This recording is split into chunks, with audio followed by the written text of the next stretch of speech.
What's up, guys? It's KB. Make sure you subscribe to the Underground Sports Philadelphia YouTube channel. Click the bell icon down below so you don't miss a single video from us.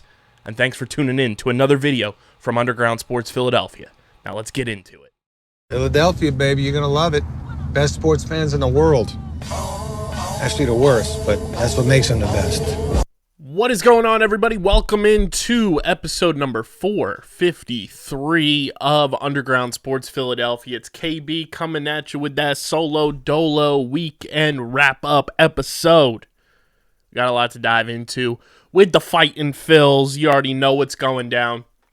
Talk a little Union towards the end of the show. And, of course, it's QB1's birthday as I record this on Sunday night, Monday morning when you guys are listening and viewing. But we got a lot to dive into with the Philadelphia Phillies. So if you're a big Phils fan, strap in, lock in, let's ride. We got a lot to get into following that Sunday night baseball matchup between the Dodgers and the Padres and the Phils 4-game sweep over that stolen franchise, that poverty franchise, the Washington Nationals. But before we get started, make sure you're following us on the socials at Underground PHI, Twitter, Instagram. If you're watching this early in the morning, you still have a smidge of time to get in on our giveaway on Twitter at Underground PHI for the Brian Dawkins limited edition, one of 3,000 variant cover comic books of Wolverine issue number 22. You have a very limited amount of time. Like, stop the episode right now. If you're watching this at 7 a.m., go enter the giveaway. We are picking the winner Monday night. So go check that out at Underground PHI, Twitter, Instagram. Follow Matt on Twitter, who you see on Wednesday nights with me, at Matt Castorina. Follow me at KBIZZL311. Check out the website, undergroundsportsphiladelphia.com, for all of our written content. Subscribe to the podcast feed, Apple Podcasts, Spotify, wherever you get your podcasts, we are there. Leave those 5-star ratings and reviews. That's 1, 2, 3, 4, 5. 5-star reviews on Apple Podcasts. It really goes a long way, helps more people find the show, and really helps us continue to grow this thing to where we want to get to. So go Apple Podcasts, Spotify, be a friend, tell a friend, subscribe to the podcast feed, and leave that 5-star review. Also, subscribe to the Underground Sports Philadelphia YouTube channel. We're on that road to 1K, hashtag road to 1K for the YouTube channel. We are currently sitting at 205 YouTube subscribers on that road to 1K. Let's get to, I want to set the goal of us getting to 300 by the end of August. That is the goal, is to get to 300 by the end of August. So be a friend, tell a friend. Subscribe to the YouTube channel, smash that like button, click the bell icon so you don't miss a single second of the... You know what? We're going to start saying ring that bell icon. Shout out to the Phils. Ring the bell icon. Comment down below how you're feeling about the Phightins heading into a very important stretch of baseball here in the month of August. And be a friend, tell a friend. Share the YouTube channel with your people. Big thank you to our sponsors who make this show happen. Main Auto LLC, Ducharme's Pro Foot, Security 21 Security Systems, Paul J. Gillespie Incorporated, and the Dental Wellness Center of Vineland. Tomahawk Shades, the best small batch eyewear in the game. Ladies and gentlemen, it is still summertime fine out there. And when you're going down to the ballpark, when you're heading down to the pitch to go catch the Union, going to Eagles open training camp and preseason games, you should be rocking Tomahawk Shades. So the best in the game. They got the prescription lenses available now. So go get your prescription lenses. Get your blue light glasses for when you're watching the games at home on TV. And, of course, get your sunnies when you're outside doing the damn thing and living your best damn summer life. TomahawkShades.com. And when you go to checkout, use promo code USP for 25% off your entire order at TomahawkShades.com. That's promo code USP for 25% off your order at TomahawkShades.com. Kenwood Beer, it's the official beer of Underground Sports Philadelphia. Go to KenwoodBeer.com and use that all new and improved Kenny tracker to see who's got Kenwood Beer on tap in the Philadelphia area to celebrate every single Phil's win for the rest of the season and heading into Eagles season. That's KenwoodBeer.com and use that Kenny tracker. You got to be 21 or older to do so. And, of course, please drink responsibly. and the boys over at Bino. Go to binoboard.com. That's BINHOBOARD.com and use code BINOUSP for 10% off your order at binoboard.com. That includes boards, custom boards, accessories, merch, all that good stuff. binoboard.com, code BINOUSP for 10% off your order. Ladies and gentlemen, we are talking about the Phightins. The Phightins Phils are doing the damn thing. It's so nice of everybody to suddenly realize that we have a good baseball team in Philadelphia again. The Phillies do the damn thing. They are currently on a 5-game win streak and have won 9 out of their last 10. And I want to say 10 out of their last 11.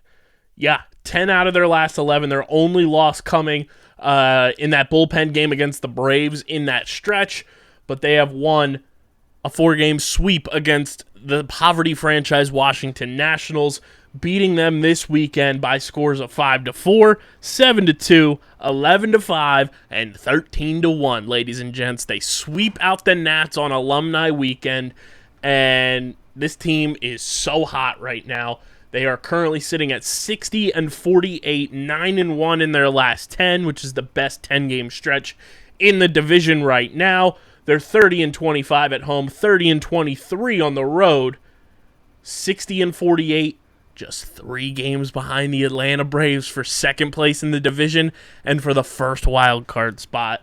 I am just so stoked right now. The Phillies did not reach win number 60 in 2021 until August 12th. As I sit here and record this, they recorded win number 60 on August 7th. So they are ahead of schedule there. I'm going to pull up their win totals game by game in 2019 and in 2018.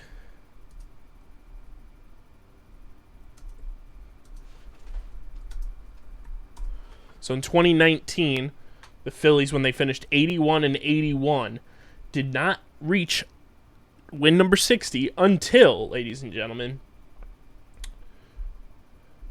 win number 60 came on August 9th. So again, ahead of the pace where the Phillies were back in 2019. And in 2018, which was the season that, it seemed like sunshine and rainbows, but the Phillies finished 80-82 that season. And in 2018, win number 60 came a little bit earlier, August 2nd. So a little bit earlier. But right there, they're on that pace. And if they don't have that epic collapse in September like they did when they went on those massive losing streaks and just couldn't put it together, and they lost, 1, 2, 3, 4, 5, 6, 7. They lost 9 in a row in the month of September. That was horrendous. The Phillies are hot right now, ladies and gents, and I couldn't be happier. This team is so much fun. They're doing this. They just got Gene Segura back on Thursday. They're doing this without Bryce Harper, who has been out of the lineup since I don't even remember the last time Bryce Harper played a game for the Phils. I'm going to try to pull that up here and see when the last time Bryce played a game for the Phillies was. I forget when he got hit in the hand. I know it was against the Padres. So let's see. Bryce Harper has not been on the field or in the lineup for the Phillies since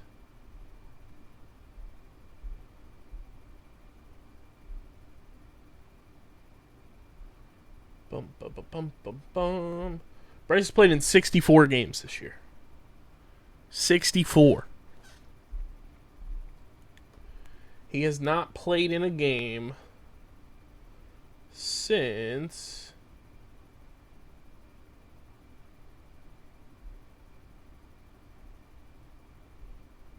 it's been well over a month.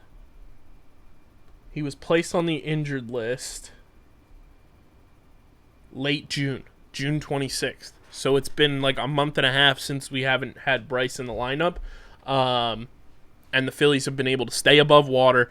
They've been able to make massive additions at the trade deadline who have contributed right off the bat. David Robertson has a save already. Noah Syndergaard pitched a complete game technically in his first outing, even though it was shortened by the rain.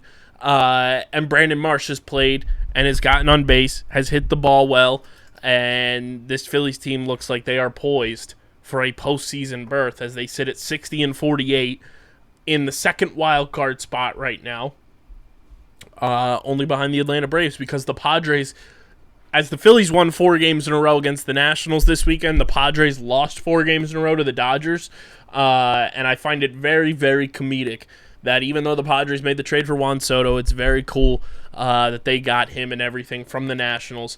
They now sit at 61-50. They are well back of the Dodgers in their division.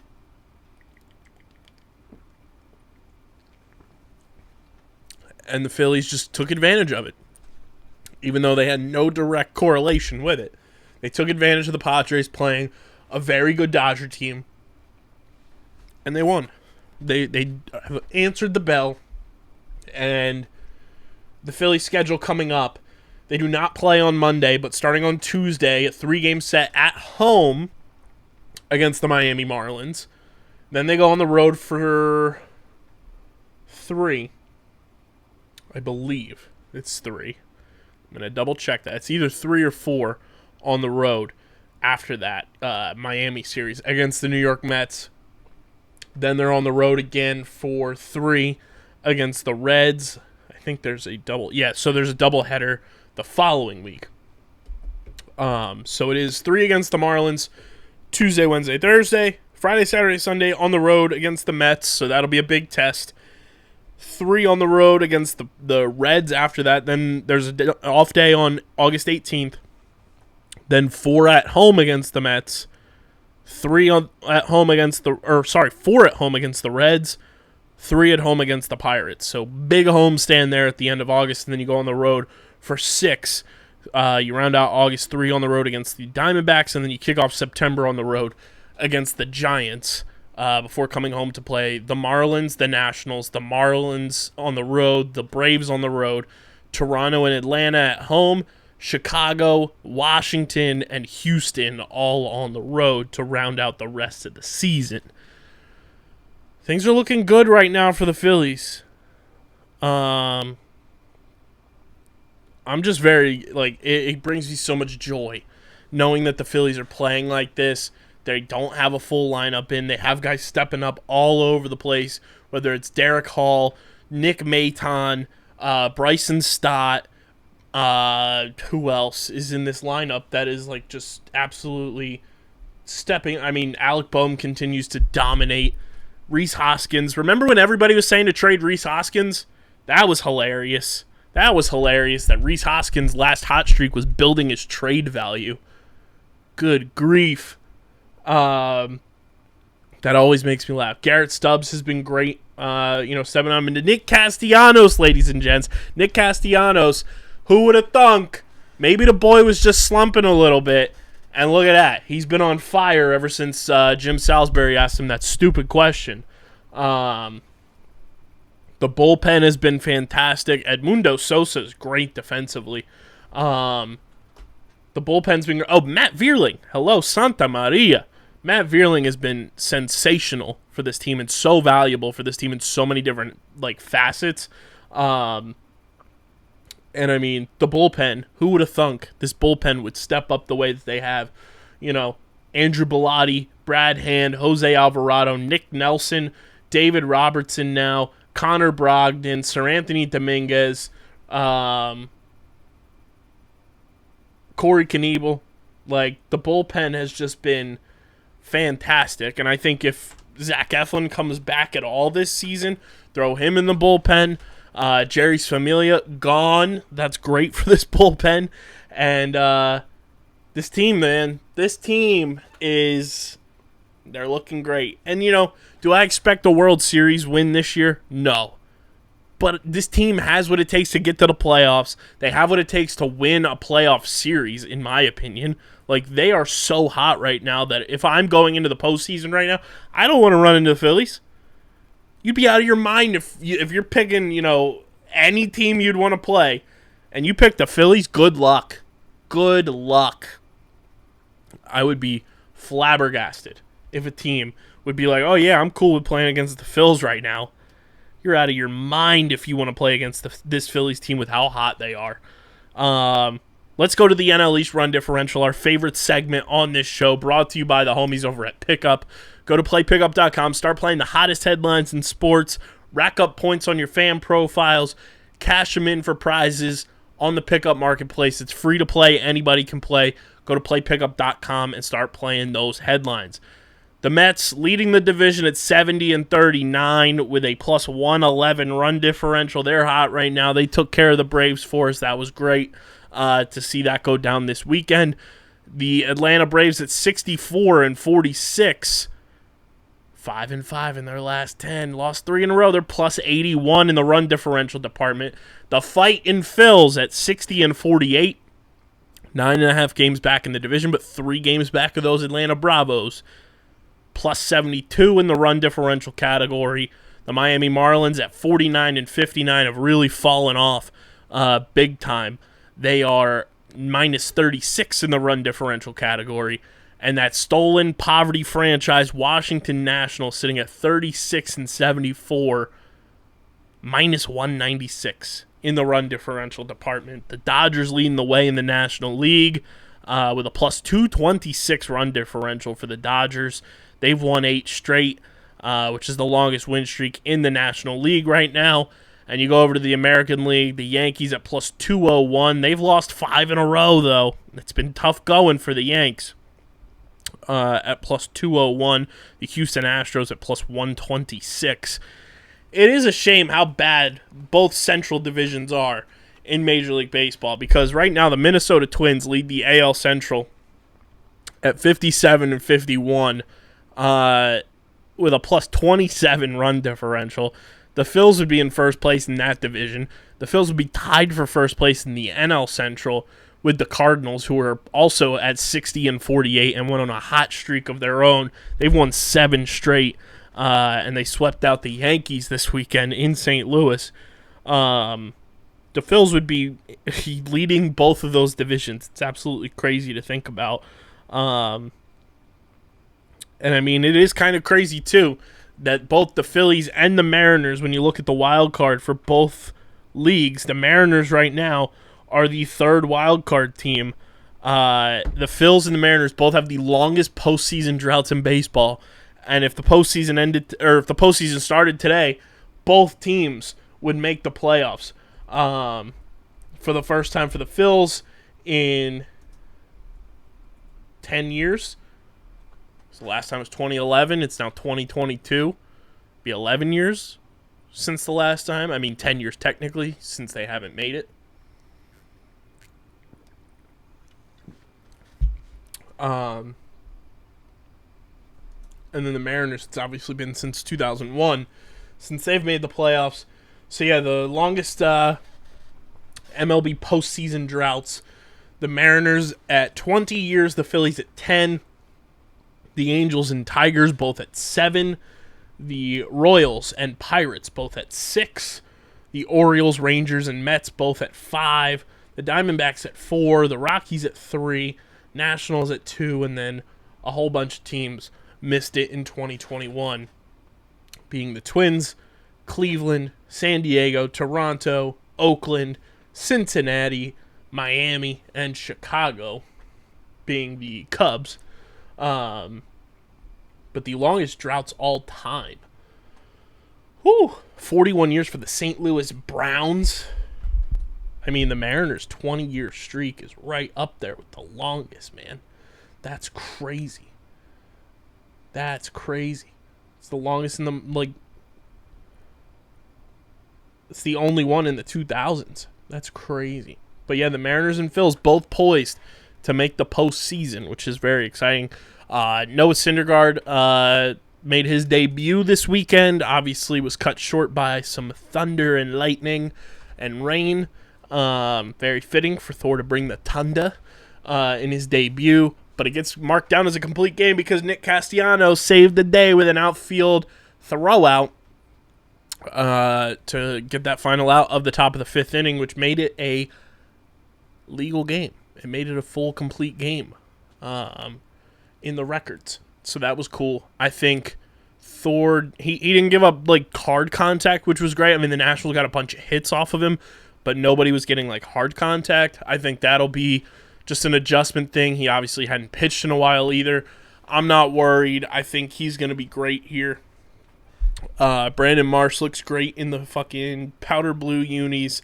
He's a legend. The beard is fantastic. He looks like Forrest Gump. He just keeps on running and running and running. And then David Robertson's back, and he looks sensational. I'm so happy that he's getting like a redemption arc with the Phils.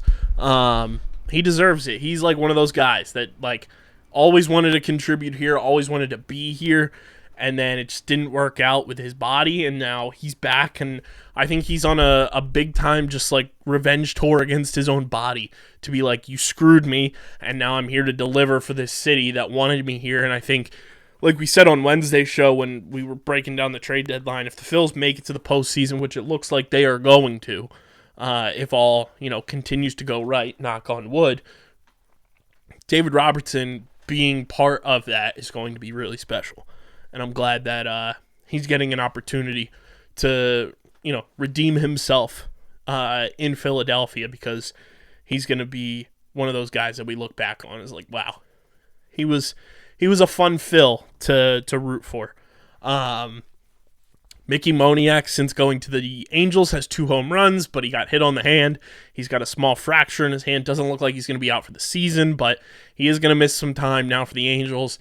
And just when the going gets going for him, he gets shut down again. Rooting for Mick. You guys know Mickey Moniak is one of our hashtag guys on this podcast, so we're rooting for Mick. Hopefully he gets back soon and can get back out on the diamond for the Angels, because they need all the help they can get, ladies and gents. My goodness, is that team bad. I mean, looking at what the Phils have ahead, the Marlins and the Mets, it's crunch time now with the division and everything. You can certainly, make some noise in the division if you go out and you win some of these games against the Mets this coming weekend. But I want to see what the Mets schedule looks like over the next few games. Let's see. So the Mets have Cincinnati coming up while we play the Marlins, then us, obviously. Then they play the Braves for 4 on the road. Then they come back and play us for 4 on the road. And then they get the Yankees for the other half of the Subway Series. Then they get Colorado, the Dodgers, and then the Washington Nationals for that first weekend in September. But it's not an easy schedule for the rest of August for the Mets. I mean, Cincinnati is Cincinnati. You have the Phils. You have the Braves for 4. You have the Phils again. You have the Yankees. Colorado's Colorado, but they're always sneaky. And then you have the Dodgers. That's 1, 2, 3, 4 playoff teams right now that the Mets have to play over the rest of August, where the Phils have the Mets. The Mets are the only team left in the month of August that the Phillies play that are above 500. And if I'm not mistaken, the San Francisco Giants are also below 500. I'm going to pull that back up again. National League. Yeah, the Giants are 2 games under 500. So right now, the Phillies, for the rest of the season, as of now, on August 8th, as you guys are listening or watching this, have 1, 2, 3, 4, 5, 6 more series against teams with winning records. And teams total, that's 1, 2, 3, 4 teams left that the Phillies play that have records over 500 as of August 8th. It's the Mets, the Braves, the Toronto Blue Jays, and the Houston Astros. That's pretty ideal to me. The rest of the way, those are the only teams the Phillies will play that are above 500 as of right now. That's super ideal. And I mean, to have 1, 2, 3, 4, 5, 6, 7, 8, 9, 10, 11, 12, 13, 14 games left against the Braves and Mets. You know, you break that down, you'd say ideal. Ideal situation is go 9-5 there. Split it up a little bit. You know, that's like best case or worst case scenario. You go 9-5. That's like the worst you want to do against the Braves and the Mets there. If you do anything better, fantastic. But I think 9-5 should be like the benchmark in those games. 500's a little like below expectation. 8-6 is like, all right, whatever. 9-5 is where I think the Phils should set the benchmark in those games, because it's a 3-game series against the Mets, 4 against the Mets, 3 against the Braves, 4 against the Braves. So, you know, worst case scenario, you split the 4-game series and then you win 2 out of 3 in the other ones, and maybe steal a game in somewhere in there to get you at 9-5. I mean, 10-4 would be fantastic. 10-4 would be great. Could you imagine if they go 10-4 over the course of 14 games against the Mets and the Braves to end the season? Hachi machi. That would be amazing. But the Phils, man, they're so back. They're so back. They had alumni weekend this weekend. Fuck Pete Rose. Absolutely unbelievable situation today on the Twitter machine, just from reading quotes and everything. I want to pull this up here. Alex Coffey, who does a phenomenal job covering the Phillies for the Philadelphia Inquirer,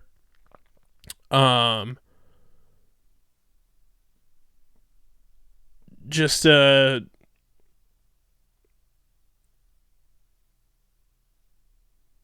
crazy situation with her and Pete Rose. She I want to pull it up here. She asked Pete Rose what he would say to people who say his presence at Citizens Bank Park, first time he's been invited back to Citizens Bank Park, sends a negative message to women. His response: "No, I'm not here to talk about that. Sorry about that. It was 55 years ago, babe." Rose was made available after the ceremony. Someone, maybe an agent, said he had something to say to Alex, but he didn't seem to know he was expected to say anything. He asked if he offended her and said, "Will you forgive me if I sign 1,000 baseballs for you?" before saying sorry. When asked about the interaction earlier by the Associated Press, Rose said, quote, "I'm going to tell you one more time, I'm here for the Philly fans. I'm here for my teammates. I'm here for the Phillies organization. And who cares what happened 50 years ago? You weren't even born, so you shouldn't be talking about it because you weren't born. If you don't know a damn thing about it, don't talk about it." Just disgusting stuff. And let's see. Bob Boone was the only member of the 1980 team made available after the ceremony other than Rose. Here's what he said when asked whether the 2017 testimony was a consideration in the 1980 team's push to invite him back to the ballpark today. Quote, "My opinion was I think he should be in the Hall of Fame," Boone said. "This is the best hitter we've ever had, and he did some things wrong, but I always thought he should be in the Hall of Fame. If I'm taking my kids there to see him, I want to see Pete Rose and talk about how great he was. If he wants to put something on the board that says he did these things wrong, but I always felt he has to be in there. He's not in there, but I'm telling you, he's the greatest hitter to ever play." Just more deflection and everything. And for the record, Alex also reached out to Rose's agent multiple times on July 31st and August 2nd to ask about the 2017 testimony, and she got no response. One, great job by Alex. That's just like journalistic, like 101, asking the tough questions, doing the damn thing. My hat's off to Alex. She does a fantastic job covering the Phils for the Inquirer. You guys should be following her on Twitter. She does a phenomenal job. Pete Rose is disgusting. I can't believe the Phillies gave him the platform they did on Sunday. I can't believe they let him go in the booth to be on TV with the TV broadcast on Sunday. Just a very tone-deaf situation by the Phillies, who are normally very good with the alumni stuff. But I think bringing Pete Rose back after everything that came out with, just the disgusting acts from him. And I'm not talking about the sports gambling shit.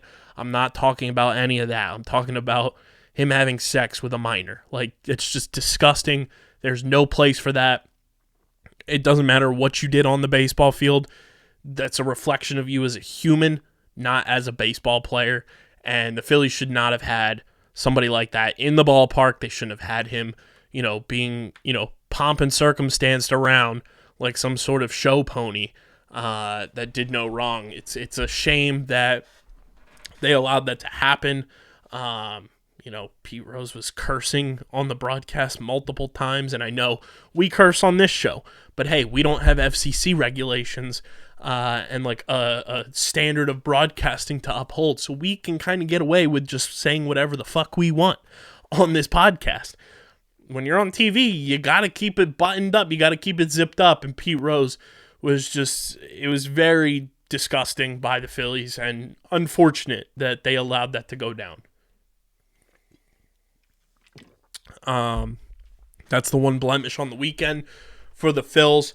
But where were you when Vince Quinn saved the Philly season? Shout out to my boy Vince Quinn. Does some fantastic stuff over with Bell and the Birdmen. My cohort, my friend, my buddy, my pal. Back on. I can't wait to tag him in the preview tweet. Back on. Let's see. July 28th, Vince Quinn tweeted at me, "Isn't there a terrible baseball team that you should be watching?" After I tweeted a video of Jordan Davis at training camp, just being an absolute rock star, singing for the Eagles team. And I said, remember when Vince Quinn was upset about this pick at John Barcher? And he said, "Isn't there a terrible baseball team that you should be watching?" That was on July 28th. The Phillies are now 9-1 since Vince Quinn called them a terrible baseball team. Where were you when Vince Quinn saved the season? Where were you when Vince Quinn doubted the Phightins Phils? Worrying about training camp position battles and worrying about a football team that's not going to take the field for a meaningful football game until September 11th. Where were you, Vince Quinn? I love you, brother. But man, were you so wrong about this Phillies team? Were you so wrong about them? Oh, it was fantastic to see. I had to go and look that tweet. It hit my mind and reminded me that Vince tweeted about the Phils being terrible very recently. And I had to go dig up that tweet and find out what the record has been since Vince tweeted that at me. Shout out to Vince Quinn. Absolute rock star. But where were you when Vince Quinn saved the Philly season and called them a terrible baseball team? And they've been 9-1 since. It's the start of a run. Vince Quinn started the run. Get him on the parade float. Get him on the parade float, ladies and gents. Oh, man. Speaking of the Eagles, it was QB1's birthday. Jalen Hurts gets a crowd of 30,000 people singing him happy birthday after open training camp. The videos coming out of training camp are sensational. The open training camp, glorified walkthrough, whatever you want to call it. Everybody down at the link doing the damn thing. Jordan Davis is a fucking freight train, moving offensive linemen around like they're bugs. A.J. Brown looks like a certified superstar. That's because he wears the number 11, ladies and gents. He and Jalen Hurts look like they are going to have something special cooking this season. And, man, A.J. Brown and Zach Pascal both impressed with open training camp today. A.J. Brown tweeted, Philly, are you serious? That was practice. 30K plus here at practice. Nah, I love it here already. Today was fun. Only the beginning. Shout out to AJ Brown. And then Zach Pascal tweeted as well. Philly is lit. All caps. Tonight the fans came through. Gonna be a fun year. 100 emoji. Shout out to Zach Pascal. The boys are cooking, man. But like I said, it's not football season yet for your boy. Although, ladies and gents, I do have to say, first preseason game is on Friday, which means this week on your podcast feed and potentially for the first time on a YouTube's Eagles Enemies Season 5 debuts this week as the Eagles take on the Jets. We're working on booking our guests and everything across the board. But the Eagles make their preseason debut against the Jets, a tradition as old as time, the Eagles and Jets in the preseason. This time the first game, not the fourth game, or the third game like it normally is, as they get set for the 2022 season. But Eagles Enemies officially back for Season 5 with your boy. We're going to have some fun on that show this year where I sit down with media members across the board from every single team the Eagles play on their schedule. We break down all the matchups. We talk about, going behind enemy lines, how we think the game is going to play out, and just some fun stuff with the guests because it's a lot of people that have been on the show previously that we get back and we build very fun friendships, very fun relationships. It's an awesome show that started out of nowhere with my boy Wes Euler, who was the very first Eagles Enemies guest. That was just a segment that turned into a podcast series that we do during Eagles season. So Eagles Enemies Season 5 kicks off this week. Podcast feed, Apple Podcast, Spotify, on Underground Sports Philadelphia, and on the YouTube channel. Still figuring out if it's going to be its own video or if it'll be inserted into, the midweek episode of Underground Sports Philadelphia. We're going to figure that out as we go. Might be its own video, though. So stay tuned for that. Eagles Enemies, baby. Get ready. I'm excited. It's one of my favorite things to do during football season because I learn a lot around the league type stuff, and it really gives me a good perspective of the NFL as a whole from, different reporters, podcasters, beat writers, TV personalities, radio personalities, you name it. And I built some really awesome online relationships from that show. So if you're new to Underground Sports Philadelphia, Eagles Enemies is it's lit. It's going to be a lot of fun. We got a lot of good matchups this year for the Birds. We got the Jets, the Browns, and the Dolphins in the preseason. So we got a lot of returning guests for those matchups. And then obviously we got the Lions, the Vikings, Washington, Jacksonville, Arizona, the Cowboys, the Steelers. So Wes Euler will be back. The Texans, Washington again, the Colts, Green Bay, Tennessee, the Giants, the Bears, the Cowboys, the Saints, and then the Giants. So a lot of good stuff. Ralph Marlboro will be back for New Year's Day. Nice little podcast there about the Saints.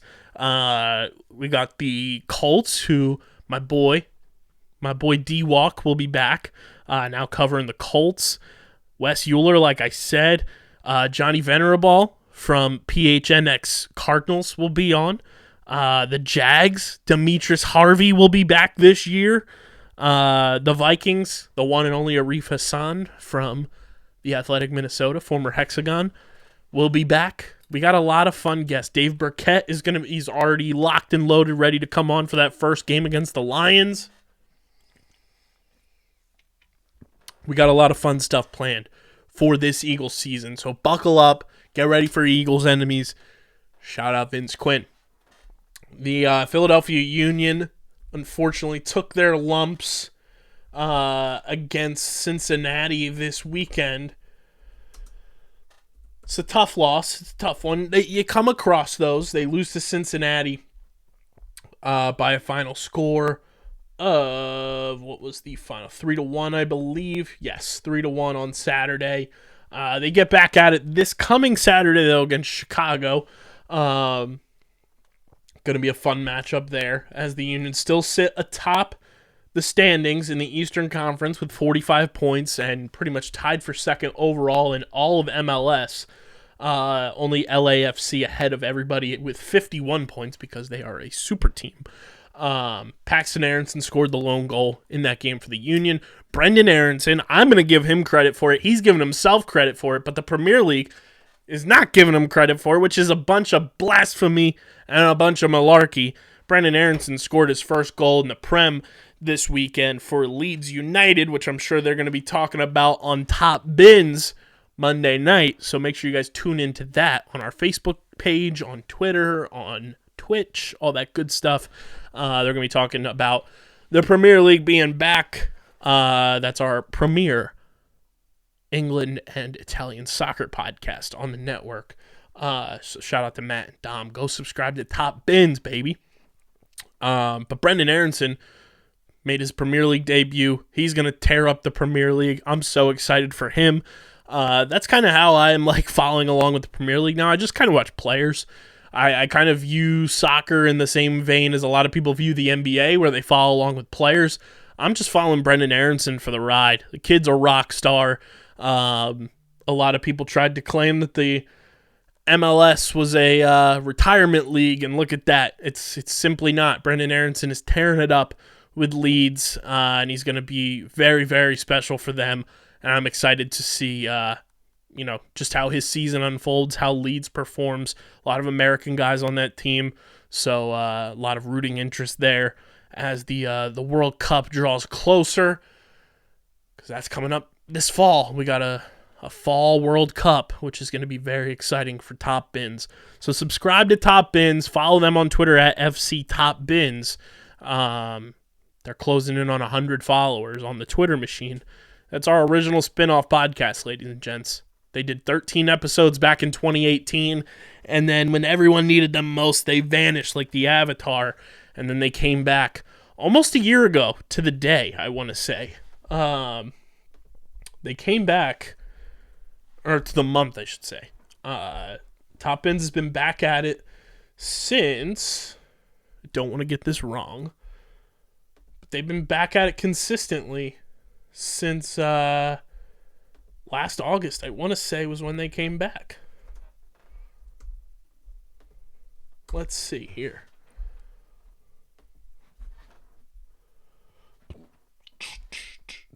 They just dropped their 60th episode last week, which was their Serie A preview. Yeah, episode 14, the return you've all been waiting for. August 31st, it was published. So they've been back at it. The end of this month will be a full year of Top Bins going at it, which is awesome. They do a fantastic job. I get to produce that show each and every week, and I learn more and more about soccer. So if you're looking for a soccer podcast, Top Bins is the one. Go give them a follow. Go subscribe. Go check them out, because they're doing really, really good stuff for the network, covering the Premier League, covering Serie A. And they deserve all the love that this podcast gets. So go check them out. FC Top Bins on the Twitter machine. And on Instagram, I believe it's Top Bins Pod. So shout out to Matt and Dom doing the damn thing, making the magic happen, covering soccer for us here at Underground Sports Philadelphia. But that's all I got for you guys this week. Shout out to the Phils. Doing the damn thing. They are so back. It's so nice having meaningful baseball at this time of the year. Excited to see how these trade deadline acquisitions continue to progress. Noah Syndergaard's going to take the mound again on Tuesday. Rocking that number 43. Oh, yeah, so 43 is Syndergaard's number. 16 is Brandon Marsh. And then number 30, David Robertson, gets his number back that he wore his last go-around here. And then Edmundo Sosa, I believe, is wearing 33 now. Shout out Cliff Lee. But trade deadline acquisitions are doing well. The kids, the daycare, doing well. Shout out to Bryson Stott's mom as well, interacting with the pod a bit. Hey, Mama Castellanos is interacting a ton. Mama Stott, you got to come through. Give the boys a follow and show us some love, because we love Bryson. He's one of our guys as well. We've been on board with Bryson Stott since day one. I remember blogging about Bryson when we drafted him and how excited I was that we got him here. So shout out to Mama Stott.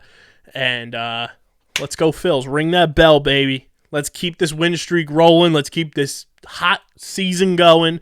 It's Stop Boy Summer, baby. So we'll be back on Wednesday night, twitch.tv/undergroundsportsphi if you want to watch us live. Once we get to like 500 YouTube subscribers, we might start going live on YouTube to really just start garnering up the interactions and the growth over there.